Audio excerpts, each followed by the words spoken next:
And thank you again, Becky, for joining us. And we're just delighted. And if you would just start us off this morning, and if you would tell our listeners just a little bit about Becky and who she is and where she grew up and what she was like, the little girl growing up, so we get an idea of your background. Thank you, Martha. Thank you so much for having me on today. It's a privilege. Thank you. And so I grew up in Columbus, Ohio, had an older sister and a younger brother. And I think like most of us in that era of growing up in the 50s and the 60s, we just loved our parents, loved our country, and loved going to church, or at least I did. And we thought everyone was just the same as we were. So I think it was a time of innocence. I think childhood is a time of innocence, but yet there is so much that happens during childhood that does affect us. So my mother was from Texas, but after the war, moved to Columbus with my dad after they were married, and she never looked back.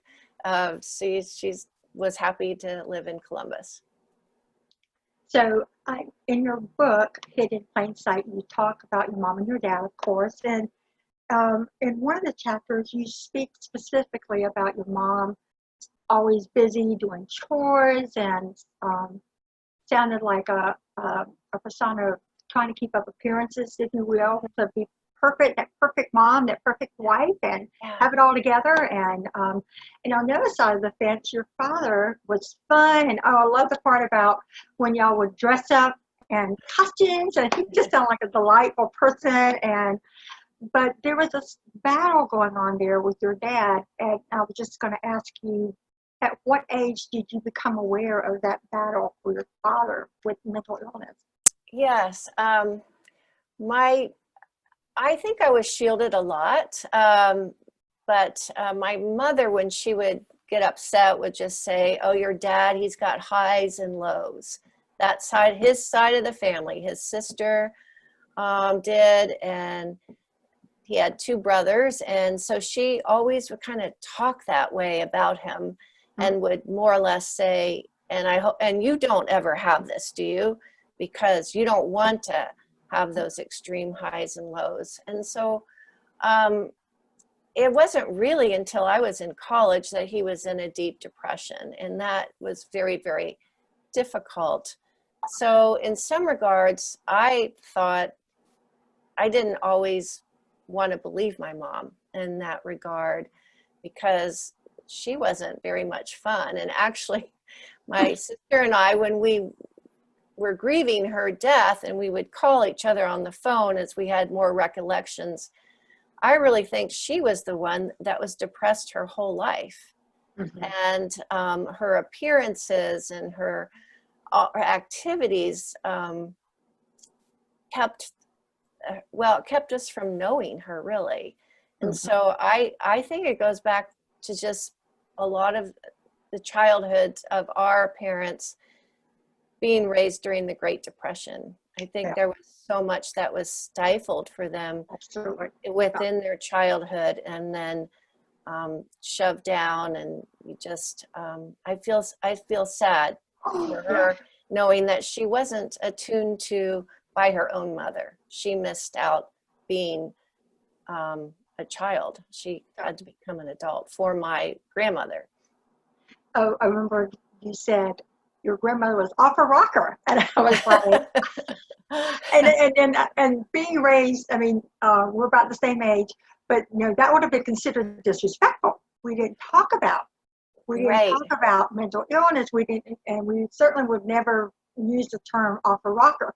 And I love that about the honesty about your book. One of the many elements, but I would have to agree with you. I think it's part of that generation, having coming out. My parents were about the same age, and a lot of common threads there. So yes, I would agree. Absolutely. Yeah. Well, I was a little nervous about writing that, and I connected with some cousins, and before the book came out, because we shared the same grandmother, correct? And she was very, very artistic, and the grandmother was, and I don't think she even liked to cook meals. And so looking back, that's really sad for me to think of my mother with, her mother was an artist of sorts and never seemed to understand stability with housekeeping and food. Ooh. Yeah. Makes you wish you could go back and have conversations. Or then again, I don't know that they would have even talked about it if we asked questions. I know my father was in World War II and he never spoke of any of those things. It was too painful. So absolutely. So you talked about how difficult that was when you came home on your college trip, how difficult you just wanted to run back. Is that because you were not used to seeing your father like that? I mean, you spoke specifically that his voice was quavering, he was lost for words, or so to speak. Talk a little bit about that, how difficult that was for you and how you responded. Yeah, I just remember coming home and his eyes looked like they were 100 years old. Mm. And I think when you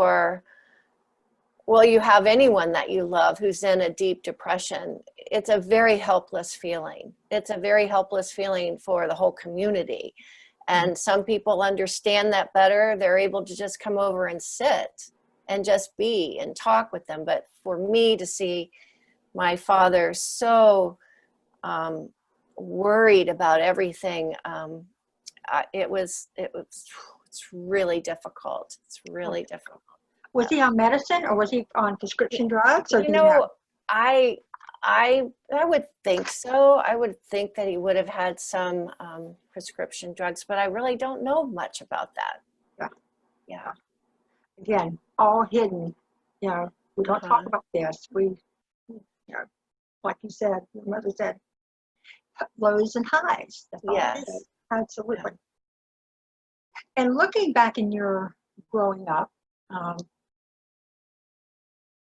and just from what I understood about how busy your mother always was, always doing chores and all of that, was it difficult to learn how to relax and have fun and enjoy life? Was that a difficult transition for you, or just natural? Is that part of who Becky is anyway? It's very difficult. There was always something my mother wanted all of us to be doing, and even so I have carried some of that perfectionism into my own housekeeping. It's very different now that I don't have kids at home, but to actually say I'm going to sit down and read a book during the middle of the day or read part of a book it's like I have to get all my chores done first, right? I have to deserve that time. Right. Yes. If you're good, so you might be able to get this in. Right. Right. So I think that kind of stays with you.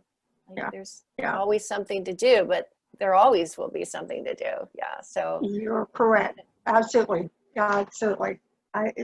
My former mother-in-law, she said, those children, they won't be there tomorrow. She taught me that well. And I love that. And she said, don't try to pick up toys all day long. They're just going to be back on the floor in the next show. Pick them up twice and be done with it. And that was a game changer as a young mom, trying to keep up with everything. So there's always something else to do. You're right. I love that. Yeah. So what would you say? I mean, I know you're married to Dr. Becky Allender, and so I get the connection there as far as working on your story. But for you, can you pinpoint the pivotal moment in your own growth where you were like, we got to stop this train. We need to do some work. Was there a moment, or was it just what was it? Can you point to? I think there was a couple of moments. The more recent moment, I was attending a Captivating Advanced seminar, and there was different women sharing a bit about their story. And I think I just had this heart's cry, like, Jesus, I have a story too. I have a story too, and I want to share my story too. So that would have been maybe 10 years ago. Okay. and maybe 11. And so it was right before the Allender Center started the story workshop or started the certificate where you take time to delve into your story a bit. So that was my heart's cry then. The other time, after we had 2 daughters and then our son, and after our son was born, I remember changing his diaper and thinking, you know, it's not his fault that he has a penis. And I knew right away that that was really weird. And like, I've got to get some help. And I think it's known that a lot of times after a woman has had her children, then she starts wondering about her own story. And we actually were at a seminar, and there was an older woman there. She had met Dan and been under his teaching, and she was, Pamela Reeve. She was the Dean of Students at Multnomah School of the Bible. And she wanted to meet me, and I was really wanting to meet her because the way Dan spoke of her, I knew she was such a godly woman. And we got together for breakfast that first day, and Andrew was an infant then. But Pamela and Dan talked the whole time at breakfast at this large conference. And then, which is, you know, that's normal, right? I'm used to that. He's very good with his conversation and questions.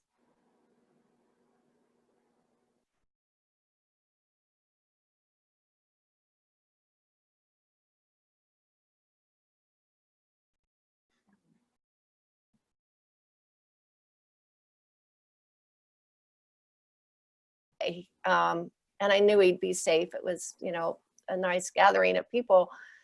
But the way, I think it was just God's timing. She asked me questions, and I spoke about things that I had never spoken about or really thought I would ever talk about. And then afterwards, she said, I want to make sure that you share this with Dan. Well, then I avoided her for the next 4 days because I didn't know how to really. I mean, I get that. I do. like, yeah, I'm good at that, right? Just avoid and hide and everything. Yeah, And then the last evening, I had a big tray of food to take up to Dan and his associate. And she said, have you spoken to Dan yet? And I said, no, not yet. And she said, hey, I'm just going to come to your room after the evening.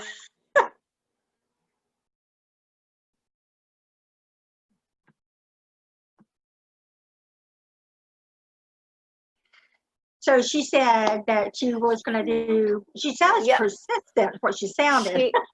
She was just this lovely lady, but very fierce, and said, well, I'm just going to come to your room. Well, of course, I heard nothing of the evening service teaching.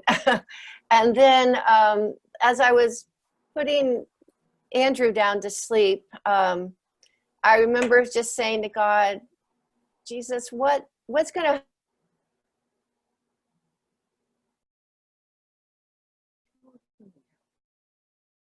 I don't know if it, okay. So she came right to your room and you were changing Andrew, and what happened? Okay. So I knew that what God had for us was really good for Pamela to talk to both of us. And so she came in, and we sat in these huge wingback chairs, and she pulled up her chair real close and she said, you know, at my age, I can't hear very well. And then she said, Becky has said some things to me that I think you should hear, Dan. And she had been, along with a lot of powerful men, starting like Navigators, InterVarsity, Billy Graham. I mean, she was in the thick of it in the California Times. So she had seen, I think, other wives with strong husbands. And so then she said, and I would like Becky to share some things. Well, that made me angry because they were the 2 counselors, right? They both had their degrees, and they're like wanting me to talk. And she just simply said, you know, you should see all the work I have on my desk on Monday. But she goes, I don't have to fly home tomorrow. I can sit here until you talk. I can make another flight. So she was just winsome. And so what I thought, boy, I better start to talk because Oh, Father, we need some help. Okay. We need help, Papa. Mhm. Okay. So anyways, he said, I've made a living out of the specks, finding the specks in people's lives, but I've missed the boulders in my own living room. And so it was just like our marriage was more or less changed in a sense after that evening. Now, life goes on, and I really wasn't into my story so much, but it laid a foundation for me. And I did go visit Pamela a number of times. She visited us, and so that was the beginning. But as I said, life is so busy, and I didn't really know how to find a counselor that didn't already know Dan. And so that was a dilemma. That was a dilemma. So we actually had a few counseling sessions with a graduate of the counseling school in Indiana. And then, as I said, after captivating that time, fast forward 20 years or so, 25 years, the opportunity to be in the story group with other people changed my life. It just, absolutely, it did. I felt tended to, attuned to, heard, and doing the same for other people. You realize, oh, it's just not me. You know, that you can stand through someone else. And I think it was just the holiest times, and I love it. You know, I now have the opportunity to be a facilitator, but what happens on that sacred ground when you are assured of care and confidence, shame is just taken away. You know, it's just, the light is on it, and it doesn't hold power anymore. Amen. Yeah. You could preach that all day long. I'm just gonna let you have the floor. We'll take up an offering. I mean, I'm just agreeing with you because you are so correct. And I often say, after I read the book by Brene Brown, it's not just me, whatever the name of the book is, but she talks about shame, and I believe that shame is truly one of the largest, strongest weapons that the enemy uses on us. Because if he can keep us in our shame, or if we stay in our shame, and the light's not shown upon it, then it can't be. I mean, you know, we just remain in the darkness to a degree, and we just don't evolve emotionally, spiritually, and I don't know. Maybe for you, well, I know for myself. As I've done my work, that my relationship and my perspective with Jesus has changed tremendously. You know, did you find yourself? I mean, I know for me, I found myself I was bitter and cynical. Lovely, human. Oh my gosh, wow! Who wants to spend time with her? Yeah. But did you find yourself in being bitter and cynical at all, or just I think I was frustrated and angry, or what was it? Probably all those things, and probably a lot of self-righteousness too. You know, poor me. Look at all the things I'm having to do, and no, it's amazing how having all this stuff hurt inside of you just causes our demeanor to not be likable. Right, absolutely. And even I've been reading, even the longer we have unaddressed trauma and hurt, that our God has so beautifully designed our bodies that it holds on to the trauma. And I think at some point our bodies are like, I'm done. I'm done. And you got to pay attention to this. So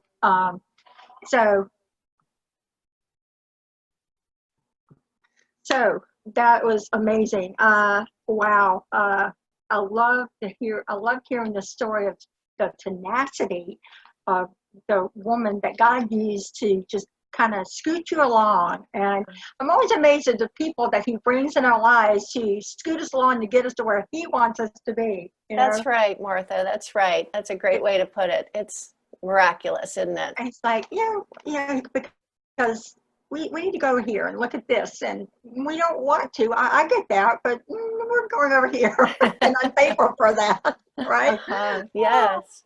So I was going to ask, and I think I know what the answer to this one is, but in your work, and especially the last 10 years, what would you say was one of the most helpful tools that you have come to use in your own work that has allowed the reaping of most benefits, if that makes sense? I mean, because there's counseling, there's EMDR, there's story work, there's all kinds of things out there. And Yes. and so what would you speak into that as far as your experience?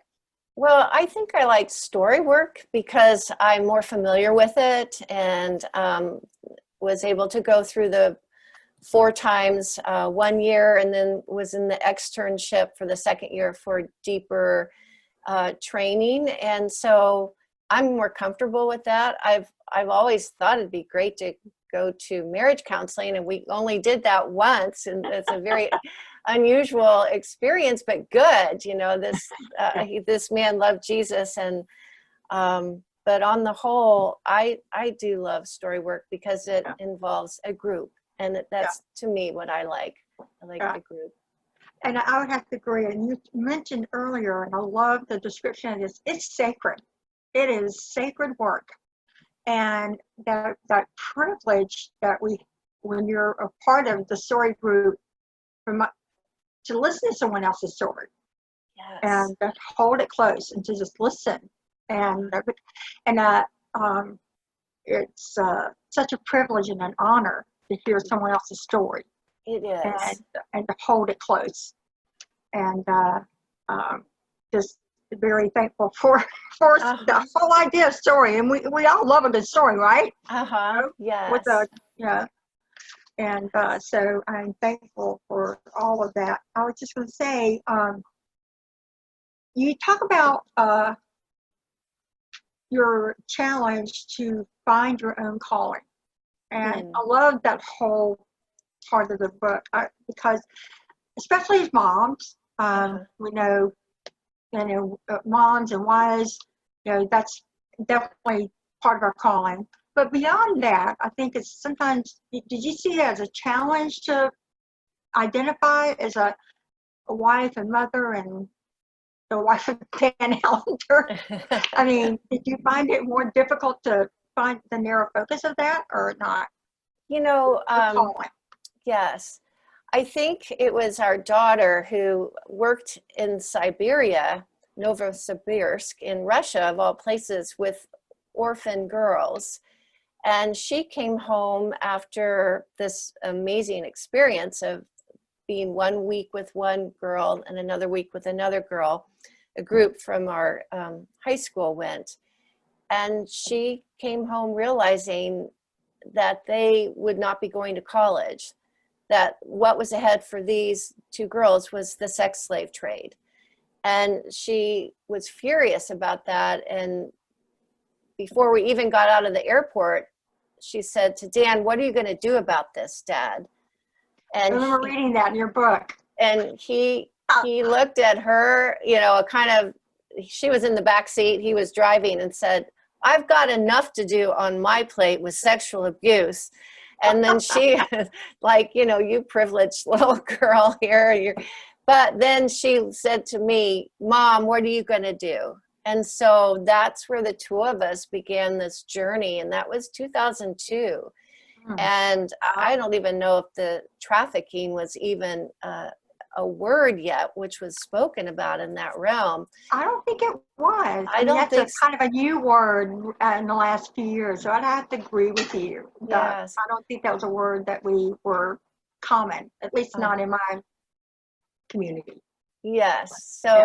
So we got involved with some of the lawmaking for teenage prostituted girls in Seattle. And I got connected with some women too that were in Washington, D.C. and, writing new laws so that the underage girls wouldn't be arrested, because obviously they didn't have control over their lives. They should, So that began a journey. And then it turns out that here in Seattle, there was a program called Late Night Outreach. And I had I the love grand, this. Yeah. privilege of having two supervisors, African-American women who had both been in the trade. And that's part of their story, and they share that publicly. But their presence, and the New Horizons is the name of the outreach to street kids that's 33 years old in Seattle, a pretty well established organization. We would go out on the streets from 9 o'clock until 2:30 in the morning. And it was a privilege, but it also was very eye-opening to me to see what was happening in our city streets after most of us were in bed. So I really felt the call to not only do that every Friday night, but I felt Jesus saying, write about this. The church needs to know. People need to know. They do. So I had a we blog. close our eyes to it. I mean, you know, it was Mhm. called the red light district or whatever it was called when I was Uh-huh. growing up, you know. Yes. And I have to say that as I've gotten older, and because of things I've gone through, that I've come to realize anybody, that can happen to anyone. Yes. And I think until the church realizes, I want to say the church, the body of Christ, I don't think until we realize that much of that's going to change from a judgmental, shaming Yes. conversation to compassion, more compassion and grace and mercy, which is what you did with your cups of hot chocolate. And so how long were you involved with that particular? I was involved for 13 months, and then they lost funding for the late night outreach. But I was by far, there's about 5 or 6 of us who would go out on Friday night, and I was the old granny. You know, I was probably by far the oldest, but I came to love all these girls, and you know, we're all so much alike. Some of them had children, and their desires for their kids were the same as my desires for my kids. And we were just, And that was what I read in your book. You developed this, you talk about one particular conversation, and you talked about that specifically. And I think that's the other thing that we don't realize is that when it comes down to the core, they had the same desires that we do, or a lot of the same desires to raise our children and to do well, and we just don't understand how all of that works as far as getting caught up in that trafficking, and you know their backs against the wall, and where else you going to go? And I just admire you so greatly for putting your mouth where your money was, or your money where your mouth was, just because a lot of us talk about that and we don't ever go out there and experience that. Did you see any of the women actually come out of that, out of the trafficking, or were you able to see that or not? We sometimes would worry when we didn't see someone, but then we're like, well, we should be happy if they're not here. We did have social workers, you know, in place if they wanted to leave this trade, that there would be help. But actually, I didn't. You know, some I just worried about and wondered. I didn't have that opportunity to see someone leave and have that joy. Yeah. Well, I admire your daughter, and I've not even met her, but the fact that she had strong convictions to come home and ask those questions, and like when Dad was like unconvincing, like, okay, Mom, what are you gonna do? I love that, you know. And she knew that she could trust you to help her figure out something, and that was just a heart conviction of her own self. What is that daughter doing nowadays? Has she continued with it, to work in that at all, or not? You know, she's not. She has her doctorate in nursing practice, and she works at Seattle Cancer Care Alliance and does stem cell transplant with leukemia patients. Wow. So a lot of people do ask that question, and I know she has a heart for it still, but yeah. Well, you and I both know, as we never know what God has in store, and just keep the door open and our hearts tender. So there you go. You never know what He's going to call us next into. As I've learned, I've learned to never say never. So I have no idea what He is going to be doing next. He's fun and exciting. I wouldn't have been able to say that if I hadn't been involved in story work, Becky. I would not be able to say he's fun and exciting and truly good. And that's just part of the result of doing my own story work. It's just story work in general. Being married to Dan Allender, and so tell us a little bit. How did you meet Dan? And was it love at first sight for you, or was it one of those things you just kind of grew on you casually, or what did that look like? Meeting Dan and getting married and all of that fun stuff. Okay. Yeah, you were frozen for a minute. So was there a question? Can you hear me now? There was. I'm sorry. I was asking you, how did you meet Dan? Oh. And was it love at first sight for you, or what? Oh, goodness. Well, we went to the same high school, but it was a large high school, but we had the same French class together as sophomores in high school, and he used to drop his pencil so he could look at my legs. Oh, I remember that now. Yes, I remember. But I never knew that. So I never knew that that's what he was doing.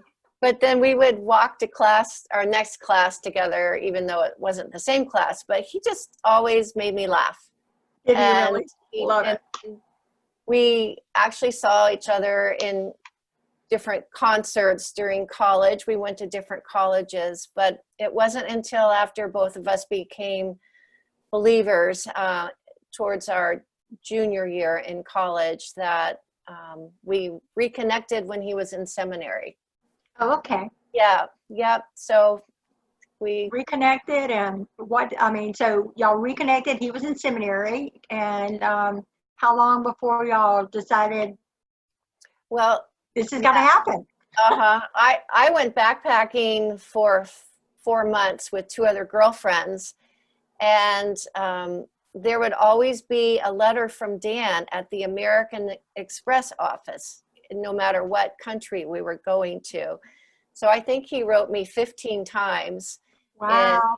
And so that's kind of how we began our relationship, writing to one another. Love that. That's because, well, we didn't have money to make long distance phone calls. So I think Dan's mother figured out that we had been together 5 times before we were engaged. So she was keeping track. But again, we wrote letters daily for over a year. And wow, have all that's those so beautiful. Still. What just love that whole thing. It sounds like a storybook romance. I mean, it sounds like something out of a book. It really does. I mean, I know you've had your ups and downs. I get that. But so married, and how many children? 3 or 4? How many? We have 3 children. Okay. Yep, and 6 grandchildren. 6 grandchildren. Oh, lovely. But can't really see them now with COVID. No. I saw the video or photograph on Facebook where y'all put on the motorcycle gear. I was like, yes, we will not be defeated. We will see our grandchildren. Yes, I love that. That was so lovely. I enjoyed that so much, seeing that part. I was just going to say that, your book, it's amazing, and it's so well thought out, and your questions, and the fact that you're just so honest and authentic and vulnerable in your book, and the questions that you posed at the end of the chapters, causing the reader to ponder. And how does this affect you, and what does this look like you, and and the it was a fast read for me, and I'll just say that I read through it quickly, but I'm going back now, taking it chapter by chapter and doing the questions, which I encourage anyone who picks up this book right here, Hidden in Plain Sight, because you will find yourself in this book somewhere, at least once, It's so well written, and thankful for the courage to write your book and to tell your story. But there was something in your book or part of your story where I was intrigued, a couple of them. One was the night in the tent when you were on a trip. Yes. Uh-huh. And if you will share that story for just a minute, if you don't mind. Yeah, I was on an archaeological dig in Colorado with 15 other students, of college students around the country, and my advisor was the one who was leading it. And on the last night there, he had too much to drink, and he came into the tent. I was with 2 other women, and he raped me. And I was so ashamed of what was happening, and I was just praying that the 2 girls were asleep and not aware of anything. And the agony of the next morning, having to fix breakfast, you know, I called myself a dead girl walking. I didn't know. I mean, it's so, and that is, freezing is one of the ways that we can sometimes meet trauma with. And totally, I froze. And obviously, I've had a hard time with my voice from I've been around a lot of talkative people, and I was raised with, to respect authority. This was my professor. And it never even occurred to me that, like today, it's so clear. Women know, and there's like I didn't even know what would have been in place at the university to even make a complaint. So I just kind of buried that and never went back to that school, and just hid it away in my heart, because as a Christian, you're asked to give your testimony. Well, I would have given that part, because that wouldn't have been right. So there was always this big gap of why, you know, it was a rescue, because Jesus really showed up afterwards, and I came to Christ. But it was something I didn't know how to share or how to talk about. Now I just see so much harm in hiding things, hiding big things. And as you said, our body keeps the score. Our body remembers. And it was, you know, a time in our marriage that I had to deal with that and how that affected our intimacy. I remember reading your book. You said it was a long time before you could even call it rape. Yes. And I'm sure, as we were both raised to respect authority, and even if he was, quote, drunk, if I understand he'd had too much to drink, you know, oh, well, we excuse that away. Yeah, oh, he was drunk. He didn't know what he was doing. And that's not true. You know, and that's so, and my heart hurt for you in so many ways, just because, one, powerless, or the feeling of being powerless to not share the story, and 2, that you felt like you had to leave, and that you loved your school. But you ended up going to a different school? Did you end up going to I returned back to Ohio State University. Okay. Yeah. You know, the school. Did you change majors or what? I did. My senior year, I changed major. I wanted to be an anthropologist. Did you really? Because you were on an archaeological dig when this happened. So a lot was just stolen. And then the mourning and the grieving of even all of that, leaving friends, and you said you didn't say anything to your roommate, I think. No, I how could I share that? I didn't, you know, talk about shame. My goodness. So I was able to tell her 10 years later, I think. But so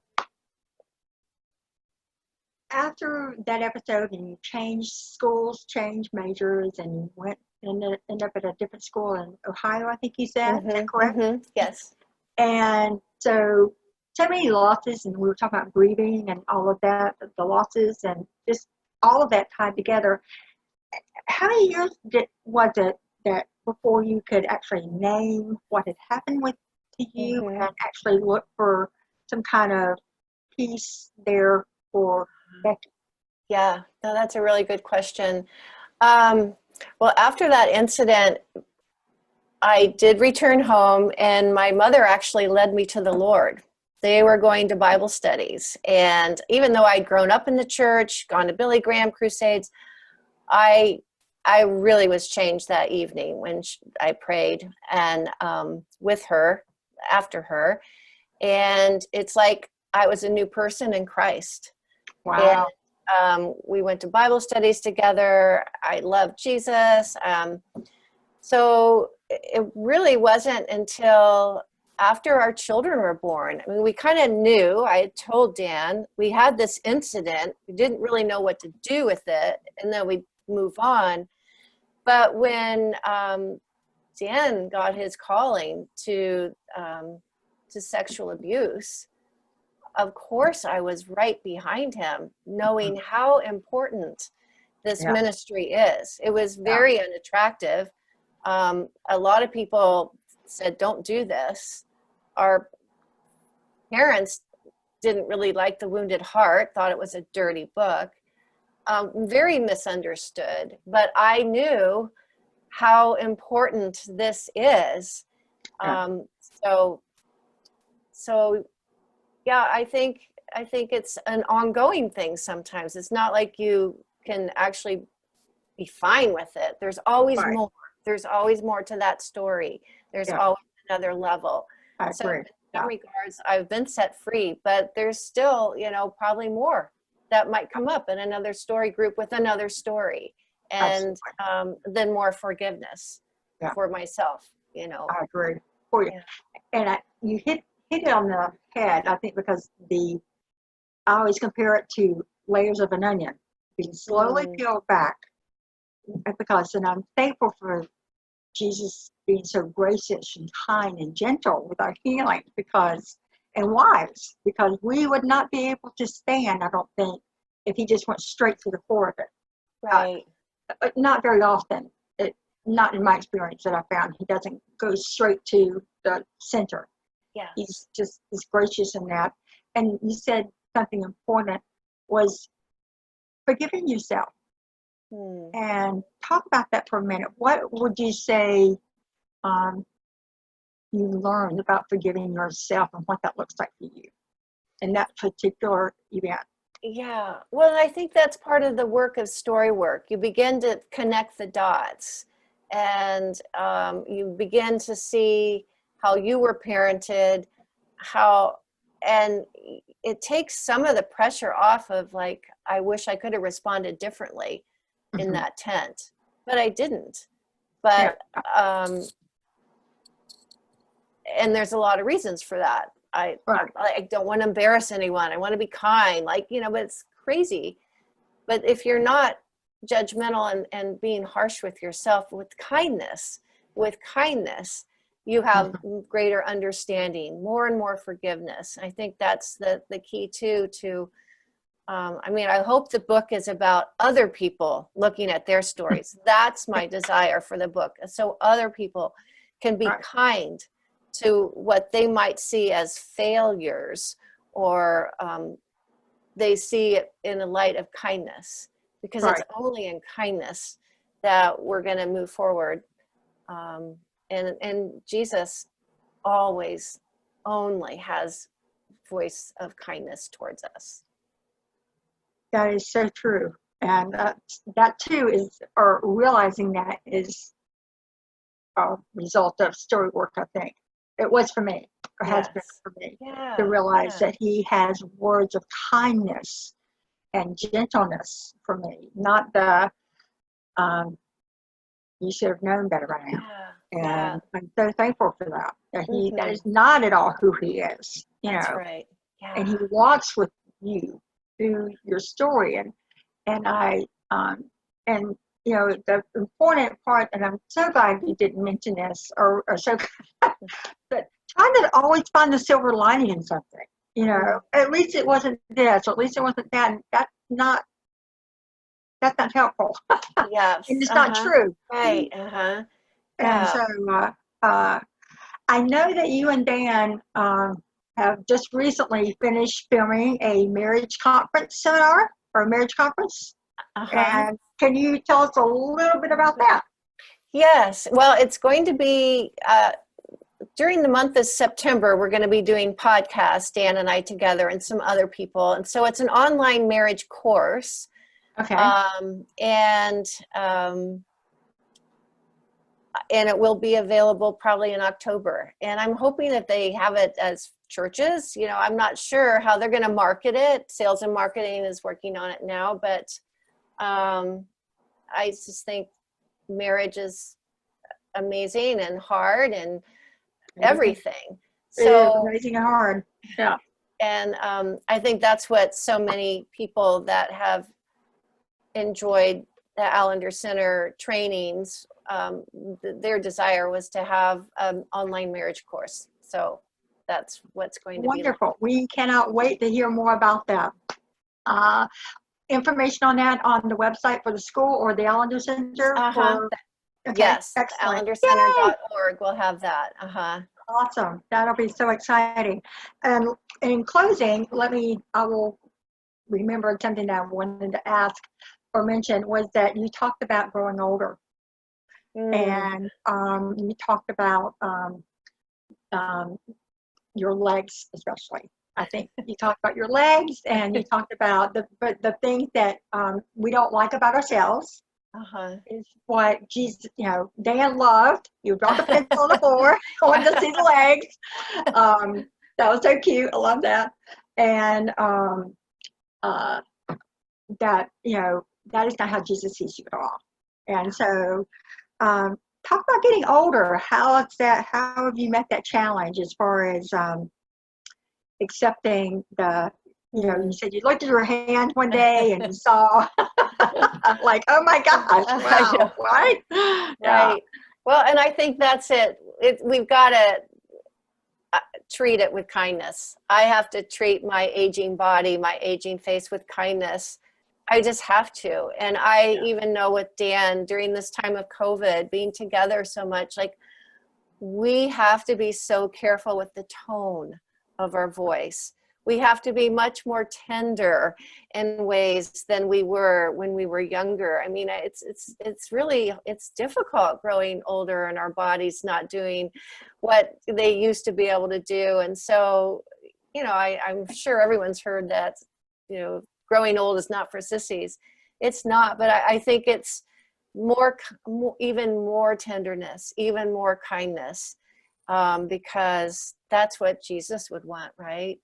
Exactly. Yeah. You're right. Yeah. And I love that picture that you just painted for us, because I know we don't always embrace it as such. You know, we expect ourselves.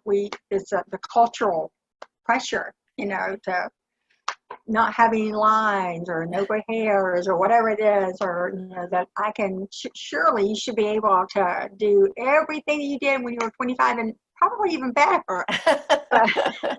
And I'm not finding that to be true. Yeah, so at all. But hopefully a little bit more wiser. You know, that's about it. You know, and understanding what life is really all about. Yes. So one last thing in closing, Becky, and before we part, I just want to say thank you. You've been delightful in spite of all the technical challenges today and thank you and interruptions. So you were delightful. I'm not a bit surprised at all. I knew you would be. I was like, I bet we could be friends if we lived down. I think so too, Martha. Well, thank you. And you're delightful too. You know, I just think we definitely would be friends in the same town. And well, I gave you a fair warning. I'm an ENFP and I can't help it. So I apologize. So thank you. I just want to say I appreciate you being here today, and I totally just lost track of what I was going to ask. Well, you're probably thinking of Isaac. Have a good time with your grandson. I will. And you are, I appreciate you so much. And I'm going to edit this, but I send this, I share it on Instagram, which I shared in the link on Instagram, and I share it on Facebook, and I share it on my my Willow Tree page on Facebook. Uh-huh. And I have followers there.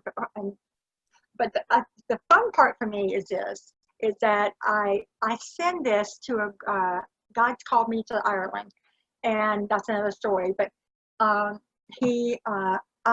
have a group of ministers